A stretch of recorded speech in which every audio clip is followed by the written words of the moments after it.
Bismillahirrahmanirrahim. Assalamualaikum warahmatullahi ta'ala wabarakatuh. My name is Abdul Hamid Al-Junaid. I'm from International Center for Islamic Finance in Malaysia, and I would like to take this opportunity to congratulate Mr. Muhammad Ganzadeh for asking me to say a few words about Waqf and also for organizing this seminar on Waqf. I must say that this is a very timely moment to discuss on the issues and challenges and future potentials of developing Waqf institutions in the Muslim world. And Iran and other Muslim countries have to deal with the reality that Waqf properties have not been developed to their potential. It is not surprising because there are many factors that have contributed to the neglect and to the decay of maintenance of Waqf properties. Among the reasons that have been cited are the lack of supporting institutions at the national level, at the governmental level, and also from the legal perspective. And secondly, the issue of governance in terms of how Waqfs are properly managed, not only in terms of maintenance of the capital assets, but also in terms of how to utilize the wealth for generating benefits to the beneficiaries. So governance issues have become so complex today that Waqf maintenance is not just purely for religious affairs, not only for religious objectives such as mosque and burial ground, but zakat properties have also been developed for the purpose of charity and philanthropy, so as to support the less fortunate sectors of society. I think it is in this area that the future of Waqf can be explored, so that we have the continuity or the perpetuity that zakat will provide to society at large, and that the kind of management and governance of zakat properties will be more up to date with competencies in finance, in accounting, and competencies in terms of managing properties. I think with the advancement of what we call real property investments, with the advancement of risk management, with the advancement of institutions in Islamic finance such as Islamic banking, Islamic takaful, we can look at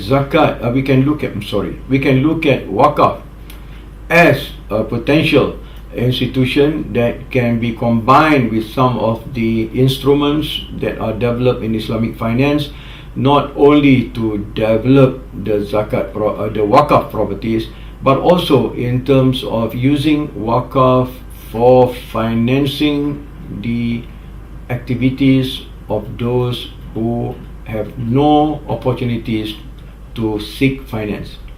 So I would like to say that Islamic financial institutions can contribute to Waqf institutions through the supply of funds for adding value to Waqf properties, and also on the supply side of using Waqf funds to finance less privileged members of society through microfinancing, and in the process not only benefit the beneficiaries of the people at large, also for the purpose of social responsibility. So we can see now how Islamic financial institutions can become more socially responsible through the use of Waqf, rather than imitating the Western perspective of social responsibility per se. So I think there is a great amount of variety that can be approached in terms of developing society as part of social responsible projects. So I think the future challenges of Waqf and the future potentials of Waqf need to be discussed, and we need to have ideas, new creative ideas, which are not necessarily against the Sharia, but at the same time can promote the well-being of society, and not only at the national level but also at the global level. So there might be also Waqf involvements across jurisdictions. There can be Waqf for specific social responsibility purposes, and I think this is a very interesting period in the history of the Muslim Ummah, so that there is now this era of the revival of Waqf as a very potent institution in the development of wealth in the Muslim world. If you look at what happened in Turkey, there are many Waqfs, a few 100,000 Waqf, but unfortunately some of them have not been well managed and they have been taken over. In Russia, for example, there are a lot of Waqf lands, but during the communist occupation, most of these lands were confiscated. And also in other Muslim countries, due to neglect, nobody did proper governance and administration of Waqf. The government took over these lands, and so I think the discontinuity and the failure to maintain Waqf, not only perpetually but also to develop them for the benefit of an increasing population in Muslim societies, have failed because number one, we didn't have proper governance. Number two, there were no supporting institutions. And number three, we didn't have the legal framework in which Waqf property can be promoted. I suppose due to the colonial era, we didn't have the proper Islamic legal perspective in which Waqf properties could be managed and protected. So I think this is a very timely period for discussions in the potential development of Waqf, and I am sure your discourse in this particular topic will definitely yield some good ideas, and I hope that one of these days we can also have some collaboration between your institution and my institution here in developing some research projects pertaining to this particular topic of Waqf development and Waqf developing of Waqf potential.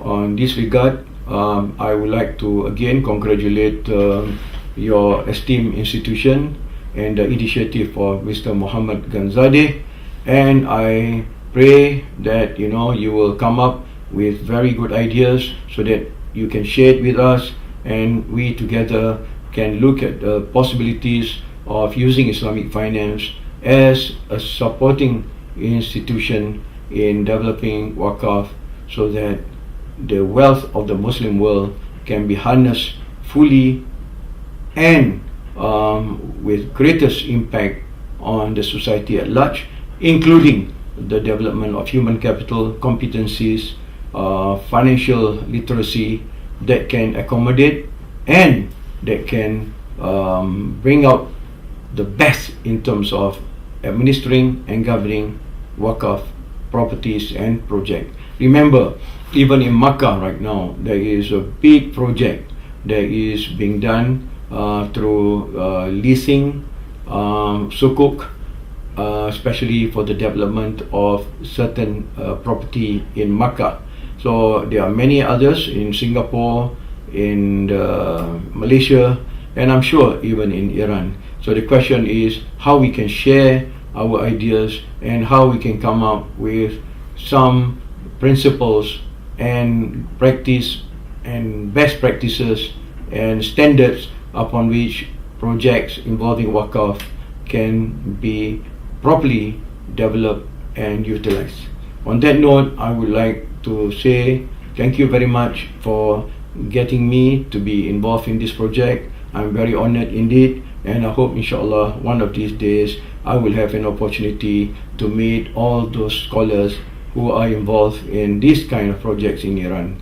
And with that note, I say thank you very much and Assalamu alaikum wa rahmatullahi wa barakatuh.